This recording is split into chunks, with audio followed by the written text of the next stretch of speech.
Hey, we're live. Welcome to Restore the Republic. The Republic, the voice of the people who've had enough. Enough of the corrupt judges, enough of the rogue cops, enough of the lawyers and who twist the law and the politicians who trample it. This is a show that dares to ask what happened to the de jure American government and how do we get it back. I'm your host, Sheriff Andrew Wank on the unincorporated Richland County, Ohio, and every week we expose the lies and decode the legal traps and empower you to reclaim what's rightfully yours. No fluff, no compromise, just fact. And with me, as always, Sheriff Adam Bonner on the unincorporated Summit County, Ohio. How's it going, Adam? Oh, pretty good. How about yourself? Doing good. It's Sunday, the weekend's over, but back to the grind, I guess, everybody else. Yeah, I get it. Yeah. Well, it doesn't have to be the end of the weekend. They do call it Sunday Fun Day for a reason. There you go. Well, we're going to talk a little bit about the sheriff tonight. What if the most powerful law officer in America isn't the FBI, the CIA, or even the president, but your local sheriff? Tonight, we're diving into the explosive revelations about peacekeeping sheriffs, their lawful authority, and how they stand above corporate law enforcement. Picture a dusty county seat, a county seat of your county in the 1800s. The sheriff just isn't a lawman with a star. He's an embodiment of the people's will. He answers directly to the community, not a governor, not even a corporation, not even Washington, D.C. His authority comes from the people themselves. What say you? Well, the common law sheriffs were originally established as constitutional officials. Their duty might have been to protect life, liberty, property of the people that elected them to be in office. They were elected by county's men and women, making them accountable to the community rather than external powers. There's no collaborative agreements with municipal territorial or international territorial, which is what we see today. That's why they're administrative, commercial, and vacated offices. That has nothing to do with our offices. Yeah. So, this made sheriffs unique. They could resist outside interference, even from federal agents, if it conflicted with the people's rights. So basically, if you had, the feds or ATF or any of these three-letter agencies or even police departments interfering with something, they could tell them to kick rocks and they better stand down. So, we're trying to get back to them ways. Yeah, we've seen what's going on in today's world, and there sure isn't anything like us out there yet. We're coming back. There was a shift in the 20th century. According to legal documents, counties were gradually converted into corporate franchises. And we talk about that a lot here on the show, Right. There's plenty of proof. This meant that instead of serving the people directly, many sheriff's offices were restructured to operate under corporate law frameworks. Police departments emerged as corporate law enforcement agencies, enforcing statutes and codes that benefit corporate governments rather than constitutional protections to the people. The result was a two-tier system. We had peacekeeping sheriffs who had lawful authority, and then they were versing the corporate police who had statutory authority. Right. Yeah, they had to work with each other. And eventually what happened is they just basically died off the peacekeepers, or just tried to belittle or run them out of, their lawful jurisdiction. And, that's happened to the founding fathers. If you go back and look at their stories, every last one of them, architects or signatories of, the original Constitution, they basically ran them off and or killed them or just beat them out by attrition. They had very horrible lives after that, but they knew what it meant, and that we needed to have that Declaration of Independence. Yeah. So anyhow, what's happening in our counties today? A lot of people ask us. So many U.S. citizens don't realize that their sheriff's office may have been absorbed into a corporate structure, weakening the original constitutional role. I can attest to that. Corporate law enforcement often prioritizes revenue generation, tickets, fines, asset forfeiture, over protecting rights. We see that all the time: foreclosure, sheriff sales, all these fraudulent things. And, peacekeeping sheriffs, in contrast, are supposed to stand as a check and balance against corporate overreach, defending the people's sovereignty, because that's where the sovereignty lies, not in the state, not in the corporation. Yeah. This creates tension. In some counties, sheriffs still act as peacekeepers. In others, they function more like a corporate um, officer or alleged official. So, that's Yeah. pretty much where we are. We've actually talked about that a lot. These sheriffs. We actually brought up the retired sheriff Mack. Right. How he's got some. I don't know what you'd call it, a little organization. And these guys are trying to. I think they're trying to do a good thing. They're calling themselves constitutional sheriffs. But we went over this before. And if you're still a U.S. citizen, being paid by de facto government officials, you can't be constitutional. You can get out on the roads and once in a while act like you are, but they're signing your check. Right. You're going to do what they say. Yeah, you can't serve two masters in two different jurisdictions, possibly three jurisdictions, and call yourself a constitutional anything. Yeah, I mean, I invited a lot of Leos tonight, marshals, FBI agents. You guys got to listen to this stuff. I mean, it's just a little research, and it's there. It's there. Come on, this country's turning into a shithole, and I think it's because of people like you who are trying to keep people, keep us down or something. It's really weird.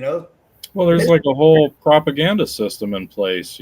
Social media is one of it. It contributed. Television, a lot of these different types of things pushed ideologies and all these false pretenses and perceived ways of life onto unsuspecting minds and eyes. And over time, people start to try and adopt those types of things into their own reality.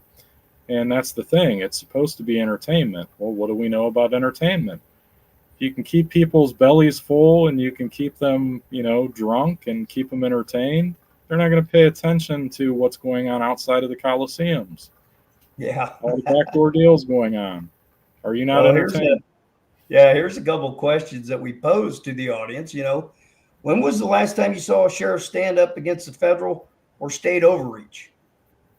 I mean, really think about it. Have you seen that? Has anybody seen it where your sheriff of your county is actually trying to protect you or your property? I haven't heard anything like that in probably 30 years. Yeah. Do you know if your county sheriff is serving you as a peacekeeper or serving as a corporate system? That's another question for you guys. Who elects your sheriffs? Do you think you do? What duties are they prioritizing? Are they protecting rights or enforcing statutes and codes? I think that's an easy answer right there. It's obvious. Right. Yeah, there's a difference between lawful elections and appointments with the guise of an election, which is what goes on. I mean, obviously, people wouldn't be having all kinds of donors and, people contributing to campaigning funds and things like that if it was actually legitimate. I mean, that's just for show. Yeah. So, anyways, opening contrast to that, imagine two badges.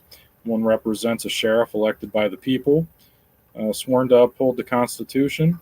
The other represents a corporate police officer, hired to enforce statutes and generate revenue. Both wear uniforms, both carry weapons, but only one truly answers to you, the people. Peacekeeping sheriffs, the lawful authority. Sheriffs are constitutional officials with common mind at heart.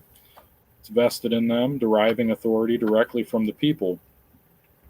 Their duty is to keep the peace, protect life, liberty, and property, and they operate under the law of the land, meaning the natural rights and constitutional protections guaranteed Deputies act as extensions of the sheriff's arm and jurisdiction. They have lawful authority under that direction. That sheriff is their extension of lawful authority. So Yeah. this isn't independent of corporate actors. So if we're looking at examples, a sheriff can refuse federal or state intrusion if it violates constitutional rights of the people that put them in office. And, they're the ultimate local check on outside power. So they are supposed to be here for checks and balances, because that statutory civil side that operates in civil equity and various other fraudulent things that are still vacated, it's just that, fraud vitiate law. So if it's fraud from the inception, I mean, go look at their dictionaries. There's like 12 editions of Black's Law. I mean, the argument is that whole system is fraudulent. It's not real. It's not legitimate. A lot of dead entities. Well, corporate law enforcement, they have what you call statutory authority. The police departments are corporate entities. Right. Their role is to enforce statutes, codes, and regulations created by corporate governments. Well, we know, and we like to say, it makes it a lot easier that, in DC, you have, well, you know what? We used to have two, but what we're hearing now is the municipal service provider went bankrupt. So I think we're just left with one, the territorial service provider, which the U.S. citizens out here, if you're watching, you think that is your government. It's not. Well, the thing is, if one of them was dissolved, that's over the, I guess, overarching authority to create all of those franchise under it. Yeah. If that one's been dissolved, then all of the house of cards that's underneath of it collapse with it. It's only logical. Right. Logical. We've told these police chiefs and commercial sheriffs and the city councils, they're bankrupt. So that means your franchise parent company is bankrupt. That means all the franchisees underneath it are out of business themselves. Right. That's kind of like the domino effect. Yeah. You tap one and the rest of them fall with it. So. Your state's gone, your county's gone, your village and city's gone, your township's gone. All these incorporated entities are gone, bankrupt. Well, corporate officers are employees. Their loyalty is to the corporation that pays them, not to directly to the people. As an example, the police officer writing ticket for minor infraction because it funds the city budget, not because it protects anyone's rights. We know that. And we also know, we've explained it a lot of times here on the channel, that these guys are just getting out of control, where, it's a lot of ego out there right now. You don't listen. You don't roll down your window far enough, you're liable to get your window broken, pulled out through your window, and then your ass beat. All because you didn't have a light on your license plate or something, Which is an assault and battery and a deprivation of rights, deprivation of property. I mean, there's so many different things that go into it. And the majority of the times it happens by people that are appointed, people that are not lawfully elected, people that don't even have the proper bonds or insurance. And, there's a lot of revised codes, that cite this, and they don't follow it. They don't follow the majority of the stuff that they try to enforce onto people. And here's the issue, is that these things that they're trying to enforce are not for us. They are for federal employees or people that are employed under those franchises. I'm not. Are you? I haven't gotten a paycheck from them once in my life. So, I would like to know where this authority derives from, because I think it only exists on paper. Pretty much. Other than that, that's a two-tier system that, one has peacekeepers, lawful authority, we protect rights. And then you have corporate law enforcement, statutory authority. Civil equity is usually where that ends up, under the guise that it's, there's some type of Bill of Rights or constitutional rights in these tribunals that they call courts. And then, they enforce codes for profit, basically. And a lot of times that stuff doesn't pertain to you. So what this does is it creates the confusion for U.S. citizens where, these people that are wearing a badge and one who wears a star both claim authority, but, their jurisdictions and loyalties are different. And, we're not Exactly. trying to enforce any of that type of stuff onto people. That's not lawful.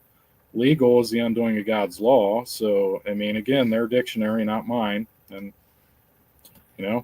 eventually somebody's going to have to answer by way of interrogatory about all of these types of things. And if they don't make sense, there's a lot of things that can happen. And I could tell you this, sometimes 99 years in prison and having to keep people up for 99 years if they live that long, that's not the way to go financially. So imagine being stopped by a corporate officer for a minor code violation. Well, a sheriff would only intervene if a peace or safety were truly threatened. This is where a lot of these trespasses happen on the side of the road. And, I advise people not to try and hold court or argument on the side of the road because we have a lot of people who are not trained properly in law. However, they are trained, through various, high level codes and statutory or whichever Ohio revised code here, same in every other state, whichever revised code applies to that 101 high level training they get pertaining to traffic. They get a very high level training on petty theft. And then the rest of it has to do with, can you pass your PT test? Can you pass a memorization test where maybe, you need to memorize what 20 people's rap sheet is and what they look like, their descriptions. And then here you go. You got 30 minutes to answer all these questions pertaining to those 20, criminals and their rap sheets. So that's the type of stuff that goes on. And, that's, a lot of people's lives are in jeopardy because these people, they go to 8-week, 16-week, maybe 3-month academies. And a lot of people's lives are on the line with that minimal training. Yeah.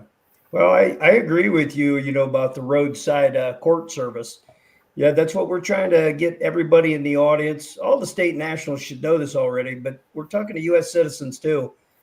That's not the place. It is not the place because if you look what's going on, they're just brutalizing people, So if you're being unlawfully detained and asked to do unlawful orders, I would just go with it for now, because that's why we're urging everybody so much every week, every month for the past 5-6 years.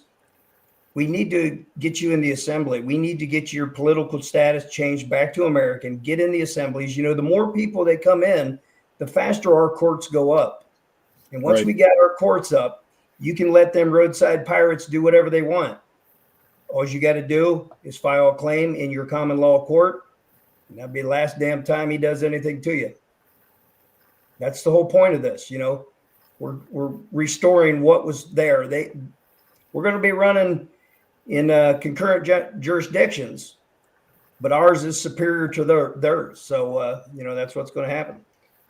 So what Adam was talking about, why this matters in our counties. Many citizens don't realize that their sheriff office may have been absorbed into corporate frameworks, weakening its original constitutional role.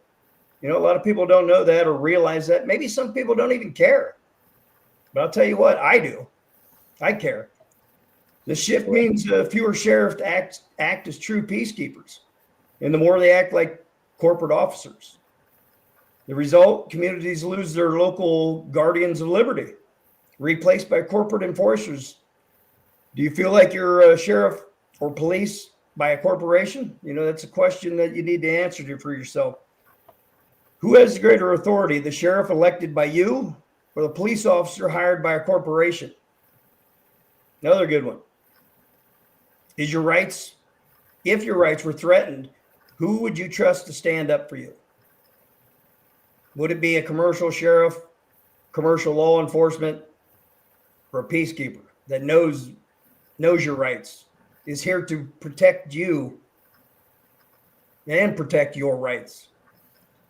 Is your sheriff acting as a peacekeeper? Maybe that's something you should ask him. Or has the office been converted into a corporate enforcement role?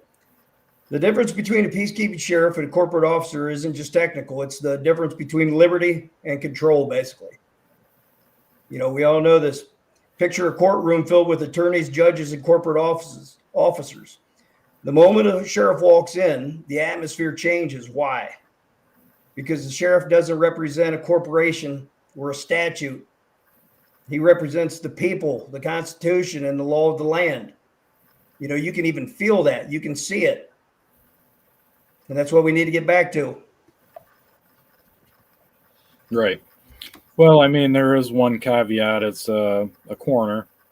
State coroner and county coroners do have the authority to step in and, correct these commercial or de facto administrative sheriffs. A lot of times that never happens.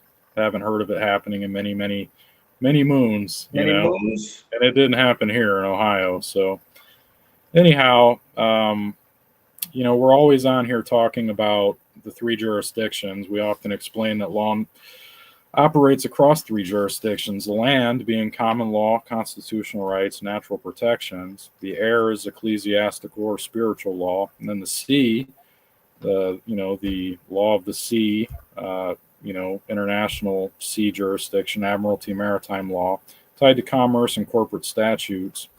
Peacekeeping sheriffs are said to stand firmly in the law of the land, but they can also interface with the other jurisdictions when necessary, which is kind of what we've been talking about, like when we talk shop over on the other channel. A lot of times we talk about how we want to interface with them and communicate, and that's the whole reason why the PSO was created, is to be able to interface and educate with them the things that they need to know that they're not being taught, so Americans' rights aren't being violated or trampled on. Hey, Adam, real quick, you might want to tell the audience what the PSO stands for. So the PSO was created. I'm the founder. It's the Peacekeepers and Sheriffs Organization. It was created to educate these LEOs and other agencies, even sheriff's departments that are administrative in nature. It was put into place to educate them across the states, to help them get up to speed with the times, and actual law, not all of these collaborative agreements and revised codes that they're enforcing to code breakers. So that being said, it was a great effort, to bridge the gap in the different jurisdictions. But so far, we hear a lot of crickets. I've only had a few people reach out that actually had the bravery to step outside of their corporation boxes, and they really have a genuine approach when communicating me to get their officers trained properly, because they don't want to be on the backside of this when the levee breaks and the people finally all come together and realize that they've been being duped and breadcrumbed their whole lives. Adam, we've told them this before. We brought this up before. It has to do with the concurrent jurisdictions. Right. We're in different jurisdictions running concurrently. We do hold the superior concurrent general jurisdiction. Right. But we need to work together. We're not here to get in your way. We're not here. We're here for our people. We stay in our lane, you stay in your lane. But right. We do have the authority to go into your lane. So we're not here, we're not against law enforcement. They just need to know that when they step over the bounds, they will be held accountable. That's what we're trying to do. We want to provide amnesty for these guys, because we're not out here trying to actually hang them, even though some of them might need it. But, Well, the superior side of things, along with concurrent in general, concurrent means we're running alongside you guys. Superior means that we can operate in any of the jurisdictions necessary, to accomplish whatever it is that we're doing to defend one of ours that's status corrected rights. And then the other one would be, if one of your guys did something to one of our people, especially one of our deputies or ourselves, we would definitely be able to step into that jurisdiction and handle business however we see fit according to the law. And, they might not like to hear it, but that's just the way it is, and that's how it's going to be. It's fact. So this makes them unique, these peacekeepers and how they operate, by the way.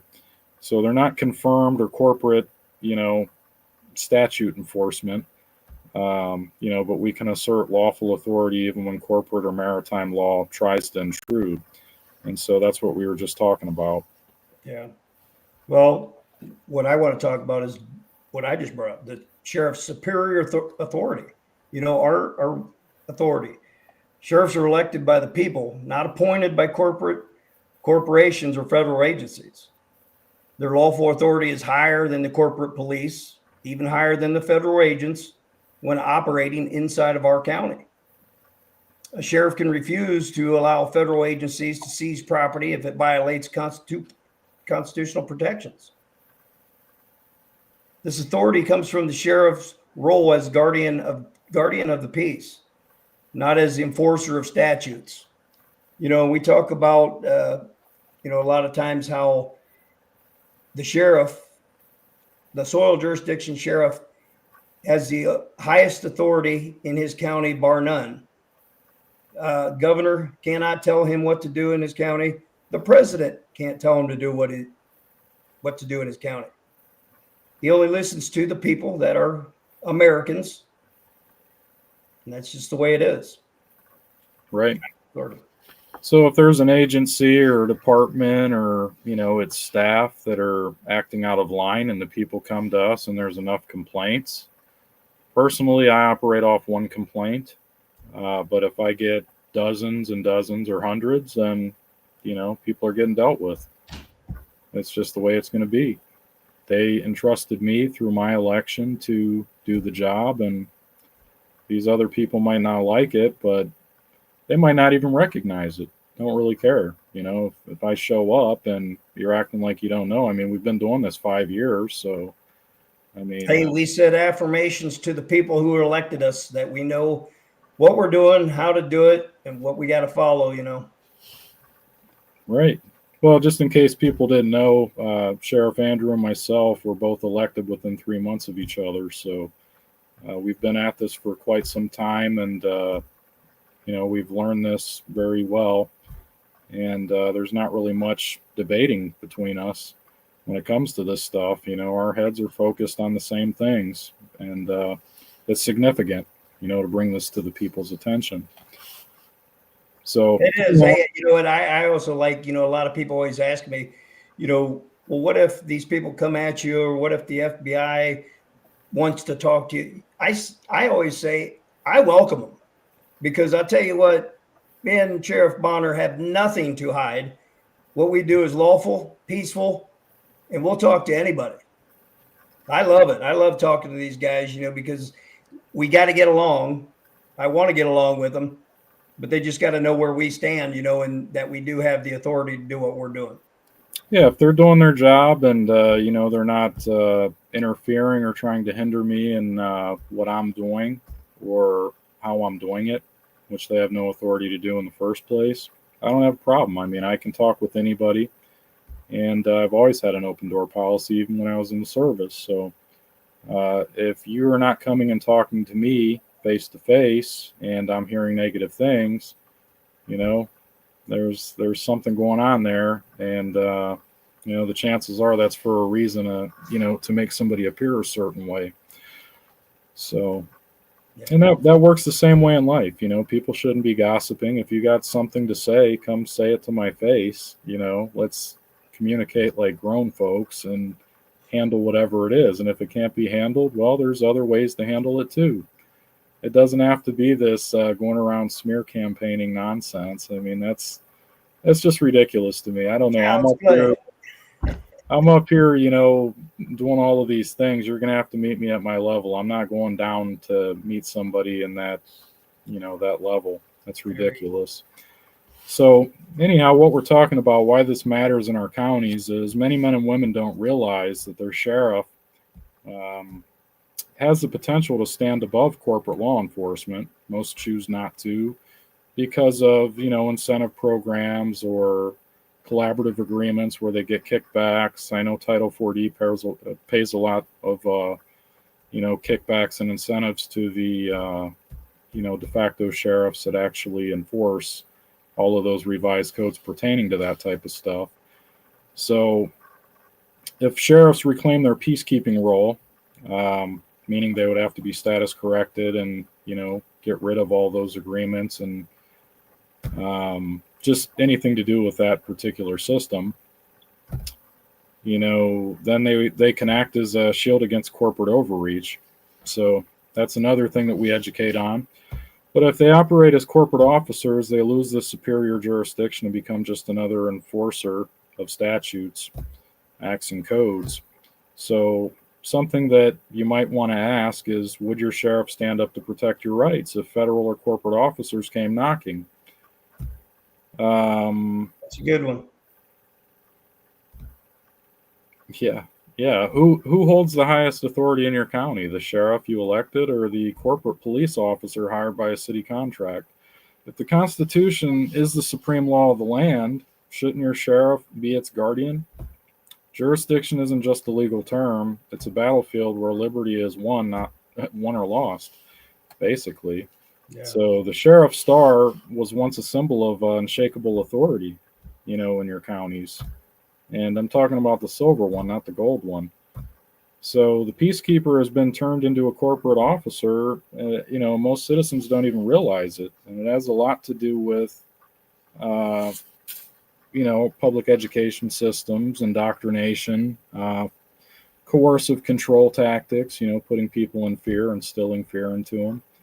And it seems to me like the ones that do the research and are learning about the law and how things are historically, those are the ones that get called all kinds of weird, slanderous, or defamatory terms.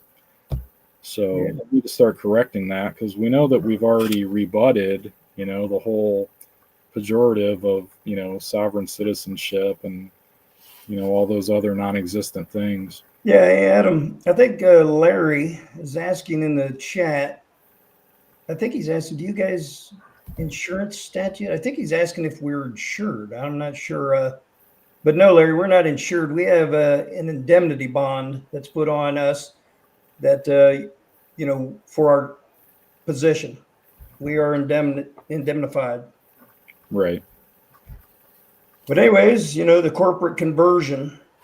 We argue that many sheriff's offices were unlawfully converted into corporate positions. No, we don't enforce statutes. That's the other guys. Yeah. Yeah. Instead of serving the constitutional guardians, sheriffs became administrators within county corporations. This shift diluted the original authority, making them appear equal to or even subordinate to corporate police departments. I think we're having an issue here where he's thinking that we have to be bonded through de facto insurance agencies. No, we have an indemnity bond that covers our whole department. It's not a blanket policy. Each deputy and each common law sheriff is covered under that, but at the same time, no, we don't individually have to, go to these de facto insurance agencies and purchase their insurance. It's a great question though, Larry. That's what we need. We need more questions, and it's hard to get to them when we're trying to get through this process of what we want to put out. But questions like that will let the audience really comprehend what's really going on. How we get things done. Well, the results: sheriffs often enforce statutes rather than protect rights, aligning with corporate interests instead of the people's sovereignty. And that's the issue and the problems that we're having right now. Right. So a lot of what I'm seeing is the tension between peacekeepers and corporate law enforcement. I've had some talks. I've had a lot of these guys approach, some of them just wanting the information, and some of them have done their own independent research. That's a self-governance thing. Everybody should do their own research. We advocate for that strongly. But a lot of these guys are just in the corporate, policy enforcement agency mindset. That's what they know. That's what's close to home, close to their hearts. That's the training they got. But when you get those jobs, it's just like being in the service. You still have to eat well. You still have to take care of your physical health and your mental health to be able to perform the job. Just like in policy enforcement agencies, these policy enforcers, they need to constantly be educating themselves, and not just that labor code training that they get once a year. They really need to be looking at law and the way things are, and not just these revised codes. All that stuff that they're enforcing pertains to them and the federal employees. That's the thing that they don't get. And then the other part is that they've been bankrupted numerous times, to the point to where now their boss, the head honcho, the one that deals with the international territorial, once they become dissolved, everything else underneath of them falls like a house of cards. So there is no lawful authority. That whole statutory system, legal fiction system, is based on fraud, because it was never ratified lawfully by the people. And so as you do your research back in time, you'll find that a lot of these offices, even though you got these actors, and that's all they are, filling positions, they're still vacated positions. Doesn't matter. Chances are they're preying on you, and they're preying on your labor, to keep that system going. Yeah. And what I always like to tell the people, hey, if they're U.S. citizens filling these fake ass positions, they need to file a FARA registration, which tells the community they're a foreign agent. These people are hiding that stuff. A lot of them aren't doing it, but they need to, and we need to hold them accountable and make them do that, so that the people in the community can see all these foreign agents that are working for you. So how do you answer the question, why is it all of a sudden that you're saying a constitutionalist? That upset people. Are we not supposed to be a constitutionalist? Well, everybody should know the Constitution, but is the Constitution for Americans? Is it for U.S. citizens, or is it for the federal subcontractor agents and their franchised agents under them? Is it for them?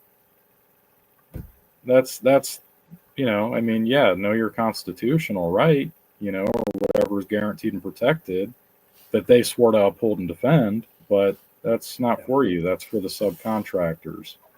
Yeah, you guys, you got to realize that the three constitutions, we call them constitutions, they're just service contracts. We gave them to service providers and said, hey, this is what you have to do. We'll pay you to do it. And that's it. That those constitutions aren't for us. No piece of paper gives me my rights, but that piece of paper is there for them, showing them what they have to protect.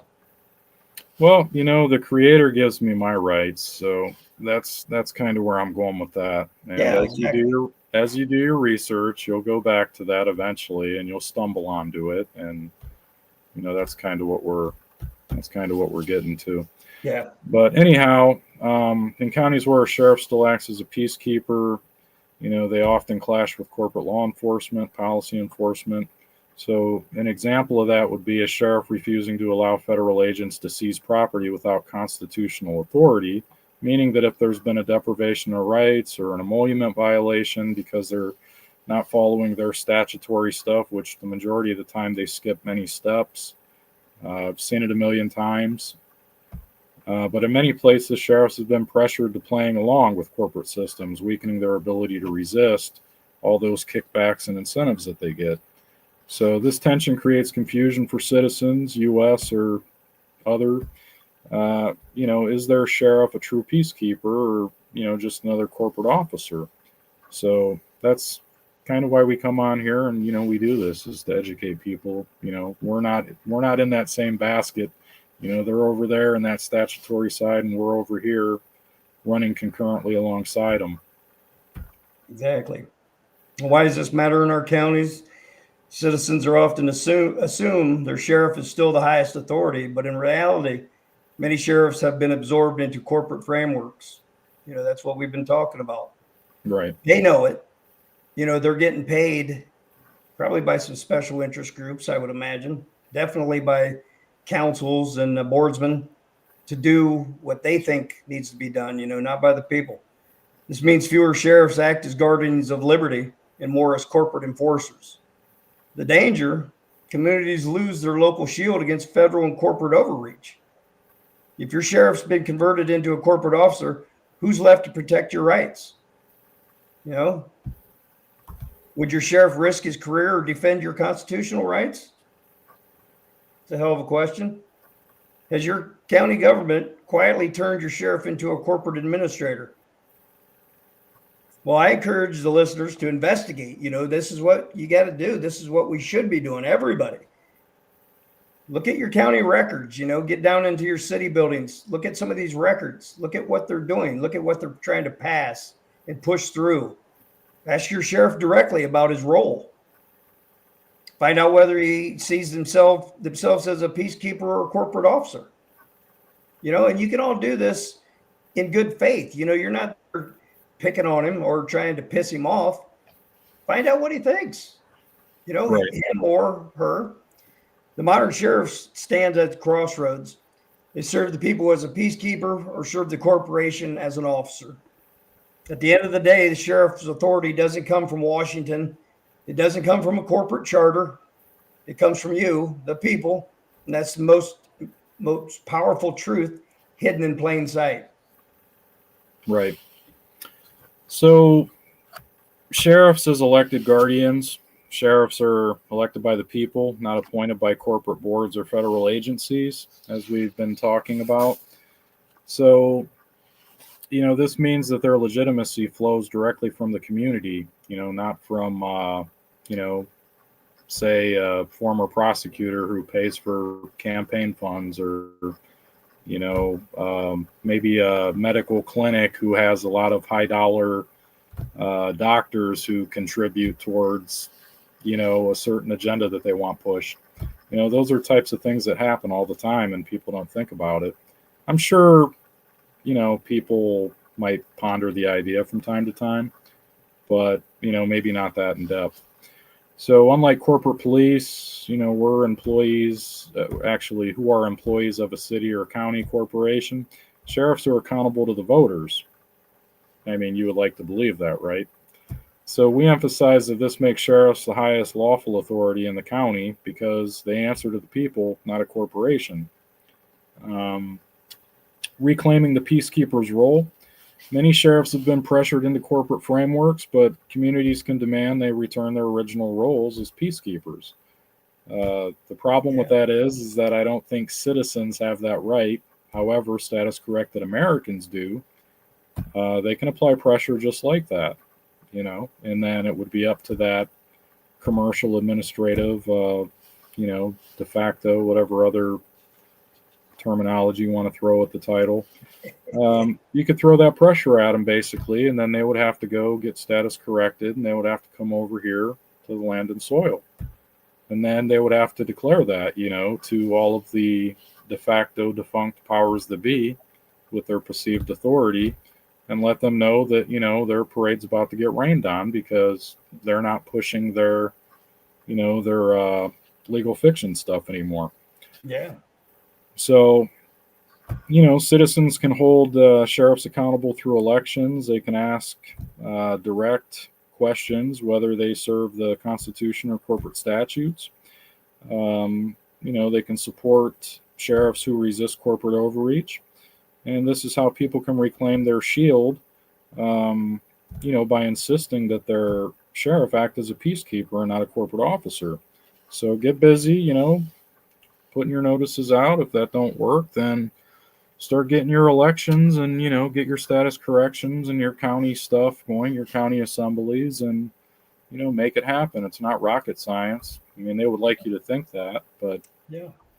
I seen a couple of questions earlier in the show. Some guys were asking if they had common law sheriffs on their counties, and you guys, we tell you all the time, you can look into these.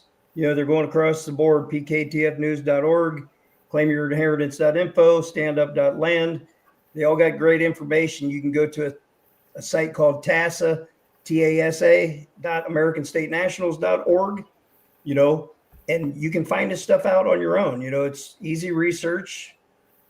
It's pretty easy to do on those sites. So just start getting busy, and you'll find out them questions for yourself and get involved. There'll be contacts. Get involved, join your assemblies, and get to work. Now, do you know if your sheriff sees himself as a peacekeeper or a corporate officer? That's a good question you should ask him. When you cast your vote, are you electing a guardian of liberty or a manager of statutes or codes? Listeners should reach their own county sheriff, look at their public statements, see how they respond to federal or corporate pressure, and ask them directly about their role. Try to find out about them. It seems like, to me, they're always someone who's running for sheriff. One of the corporate commercial sheriffs always seems to have an agenda, a tagline. He's going to clean up the streets. He's going to, get the garbage out of town. Just there's always some tagline pushing him on, and people behind him funding him. This corporate BS is just crazy. The people's role, the people's responsibility, really. His authority is only as strong as the people who demand it. If the state nationals remain passive, sheriffs may continue to operate as corporate officers. But if the communities insist on constitutional authority, sheriffs can reclaim their peacekeeping power. Just as we have done, get in your assemblies, run your elections, get elected. The star may belong to the sheriff, but the power behind it belongs to you. The sheriff is the people's sword and shield, but only if you demand it. Tonight, we've traveled through the dusty country seats of the 1800s to modern halls of corporate power. We've seen how sheriffs were once one of the people's guardians, how their authority has been challenged, and how they still hold the key to protecting our rights today. I think it's a good thing. I think we're doing good. Adam, what do you think? What do you think the core message was about this whole tonight? Well, I'm going to answer a question I see over there, a statement. Most police are not in Masonic lodges. Some get grandfathered in. Some actually join before they become police officers. Some can get into some lodges after. The majority of them you'll find are part of the Knights of Columbus, which is more of a Catholic-based type of lodge. Eagles lodges. There's a lot of different lodges. They're not all Masonic in nature. So you got to be careful when you say stuff like that because it's not necessarily true. I know that for a fact because most of the lodges around me, there might be one or two cops. Whereas the Knights of Columbus have dozens and dozens. So I'm just letting you know that because I do research that type of stuff. All right, the core message. Reinforce your central claim. Peacekeeping sheriffs are the highest lawful authority in the county. Standing above corporate law enforcement, that their power comes directly from you, the people, status-corrected people, not U.S. citizens, through elections, accountability, and community support. The PSOA, our advocate section of the PSO, actually does community outreach, community education. There is a couple divisions that pertain to accountability to our subcontractors. This would be police departments, sheriffs, commercial sheriff's departments, IRS, county auditing services, pretty much everything under the sun that, the municipality has. The PSOA has a section where there's an accountability committee that does oversight. So that's why that was imperative to, create the advocate section of the PSO. So if the sheriffs are absorbed into corporate frameworks, communities lose their shield against overreach. And, this is what we're trying to educate you guys on, that you do have the power ultimately to status correct. Nobody can tell you that you can't. And our systems are not merged with their systems. They can't look at whether you status corrected or not. A lot of people get scared because maybe they hold a medical license or they're an attorney. Well, that would just mean that you're operating as a dual citizen while you're in that capacity doing that job. But when you come home and you're off the clock, that would mean that you're operating back in your either state citizen or, state national capacity. Yeah. So anyhow, if a state national, reclaims their sheriff, they restore the vital line of defense for liberty on that county. So the question isn't whether sheriffs have the authority. The question is whether we, the people, will demand that they use it. Have balls, speak the fuck up. Your vote, your voice, your vigilance. Vigilance. These things matter. If you see something, say something. If there's some type of atrocity or something going on and you see overreach or crimes being committed, this is where you need to speak up to your people, amongst your people, let them know what's going on, and then you can take these little tools that we've given you guys, and you can take those and bring them to your common law sheriffs, and keep them accountable as peacekeepers. Bring them those things so they can do their job. So listeners should research their own county commercial sheriff, or their common law sheriff even. I don't care. Come shoot the shit. Ask questions about their role, what it is that they do, all the types of things that they may or may not be involved in. Do they get kickbacks, incentives? Do they have collaborative agreements? Ask them those questions. So support sheriffs who uphold constitutional authority, hold accountable those who act as corporate officers.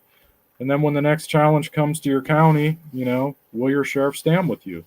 Will your statutory or civil or, de facto defunct, whatever you want to call it, sheriff, commercial, will they stand with the people on their county, or are they just going to tell you, well, you need to get a private attorney?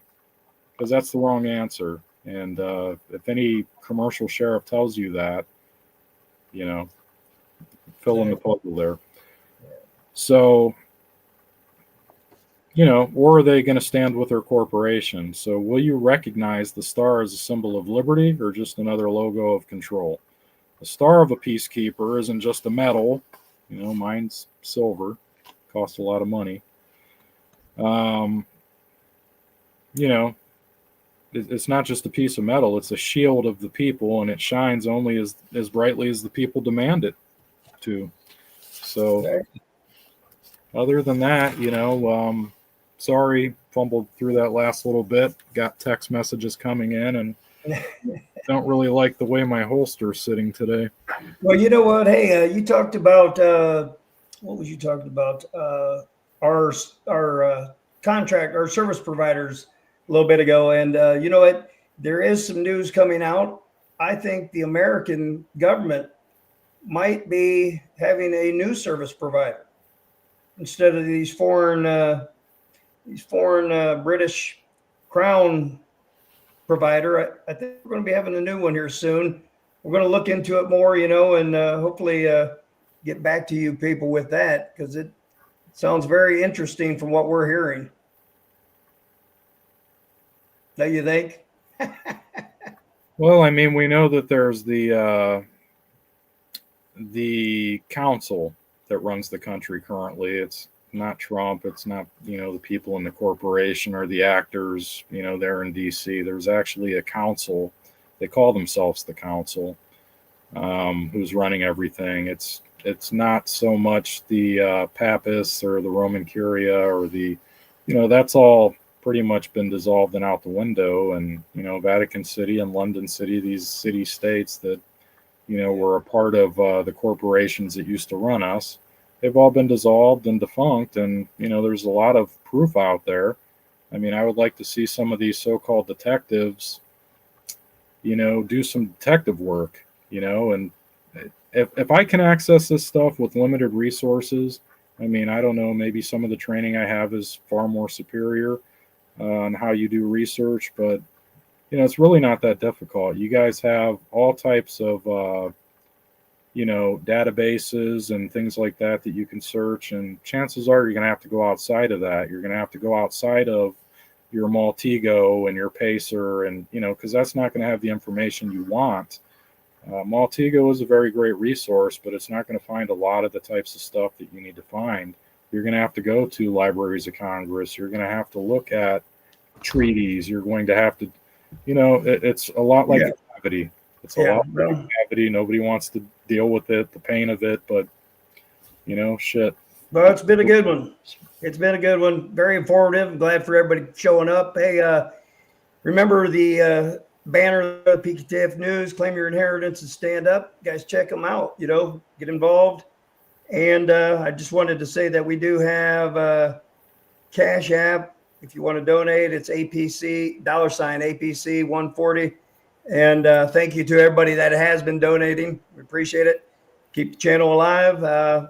So that is about it. I just wanted to say, yeah, remember, this isn't just about you. It's about your children, your community, and your country. Their system only works if you stay asleep. So wake up, stand up, and speak up. We're out of here. Thanks a lot, everybody. Thanks for the comments. Adam, thank you too. Appreciate it. No problem. Anytime. Everybody else, have a good night. Thanks for showing up. We appreciate it. We'll be coming back at you soon. So, we'll see you later. Have a good night.